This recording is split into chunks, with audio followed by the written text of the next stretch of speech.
Hello and welcome to 8.6 notes page on polygons in the coordinate plane. So we're going to be expanding upon our previous section where we were plotting points in the coordinate plane, and now we're going to connect our points to form some sort of polygon, which in the last chapter we went over is a two-dimensional shape with straight edge sides that are completed full shapes. Example 1, the vertices of a quadrilateral are, and they give you 4 points. We're going to draw the quadrilateral in the coordinate plane. Since we have 4 points, we're going to be getting a quadrilateral, a four-sided shape, but maybe it's a special one like a square, a rectangle, or parallelogram. We'll find out once we draw it. We got to make sure we put the points in the right spot. A is at -1, 1, and the last section we worked on that. That means, remember, the x is always first and the y is always second. So we go to -1 on the x and then +1 on the y.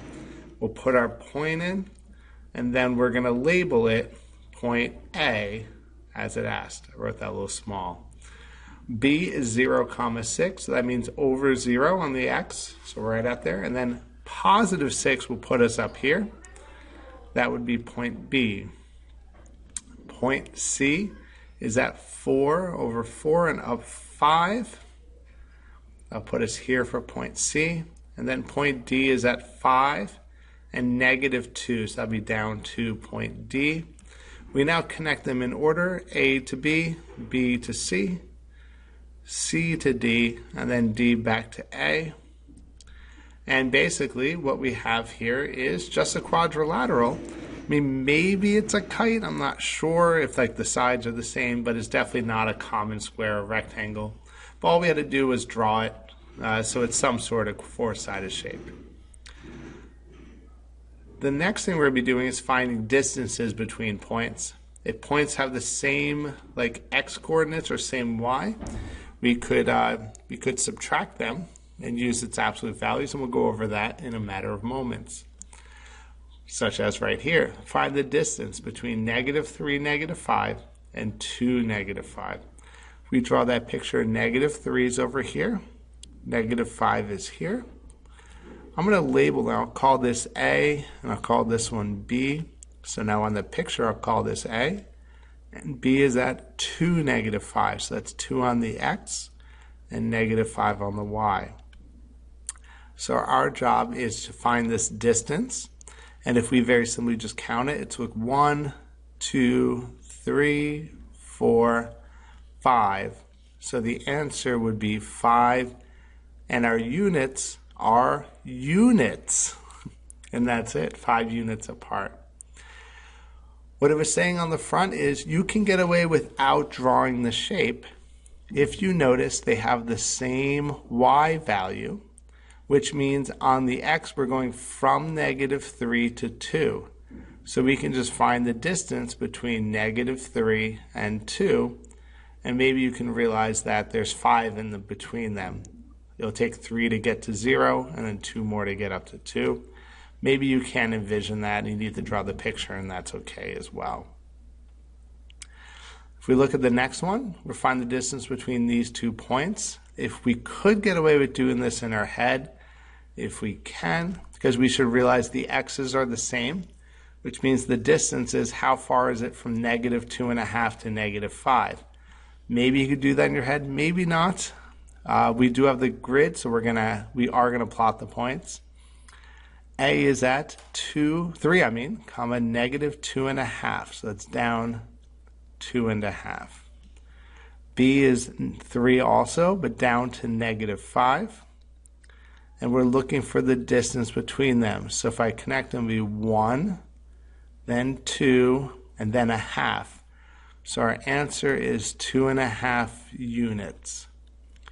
Notice distance is always positive, which we're going to put that, which we mentioned it back in our absolute value section. Example 3, an archaeologist divides an area using a coordinate plane with the vertices that are measured in meters. The vertices of the secret chamber are, they give you points, find the perimeter and area of this chamber.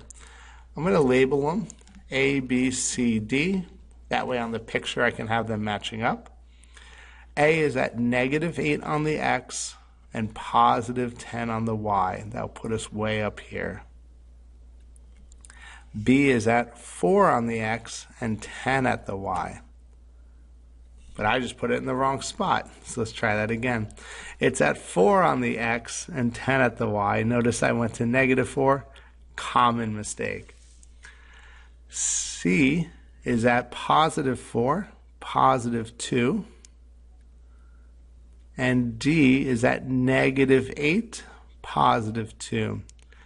So this one looks like it's making a rectangle because they're right along the lines, which is very convenient, especially to complete the question because it asks us to find both the perimeter and the area. So we got to find the distances from D to A. We could count them on the number line.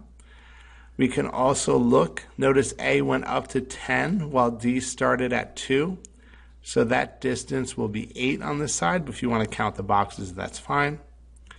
Going the other way, from maybe A to B or C to D, it doesn't matter. They went from -8 to +4. That's a distance of 12, and again, you can just count each one. So we got 2 questions. Put perimeter over there, we'll draw a line, put area over here. The perimeter will be adding all 4 sides because we have to include the other 2. And that would just be 20 plus 20. The perimeter is 40. While you might want to say units in the directions, it mentions meters. So that's 40 meters. And area, this is a rectangle, so we have to use our rectangle formula. Be 12 by 8. And if you multiply that right, you'll get 96 meters squared. And that's what we got going for this section. We will see you in class.